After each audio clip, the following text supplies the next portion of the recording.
তারপর করেছি আর এই যে জন্ডিস করেছি পেচ্ছাবের। Hello everyone, welcome back to my channel NM study. আমি প্রিয়াঙ্কা চলে এসেছি নতুন একটা ভিডিও নিয়ে। তোমাদের এই ভিডিওতে অনেক স্বাগত জানাই। আজ ছিল ফিল্ড ডিউটি আর আমি গেছিলাম ক্যাম্প করতে। তো গিয়েই আমি ক্যাম্প শুরু করে দিয়েছিলাম।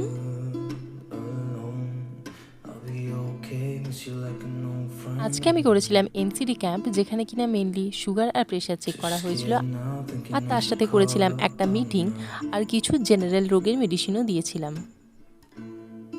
এই ক্যাম্পটা আমি করেছিলাম আমার একটি আইসিডি সেন্টারে। যেহেতু বাইরে খুব গরম পড়ে গেছে আর দুপুরবেলায় একদমই লোকজন পাওয়া যায় না, তাই আইসিডি সেন্টারে খুব সকালে এসেই আমি ক্যাম্পটি শুরু করে দিয়েছিলাম। এই এনসিডি ক্যাম্পে 30 বছরের বেশি বয়সী মানুষদের সুগার এবং প্রেশার পরীক্ষা করা হয়, এবং যাদের সুগার এবং প্রেশার বেশি থাকে তাদেরকে ডাক্তারের কাছে রেফার করা হয়। 30 বছরের বেশি বয়সী মানুষদের প্রতি বছরে একবার করে অন্তত সুগার এবং প্রেশার পরীক্ষা করা অবশ্যই উচিত। তাই যারা এখনও সুগার এবং প্রেশার পরীক্ষা একবারও করাওনি, তারা অবশ্যই গিয়ে নিজের নিকটবর্তী স্বাস্থ্যকেন্দ্রে যোগাযোগ করো। আর এখানে আমি আমার ক্যাম্প শেষ করে বেরিয়ে পড়েছিলাম। তারপর রাস্তায় একটা গাছে খুব সুন্দর এই ফুলটা দেখে দুটো ফুল নিলাম।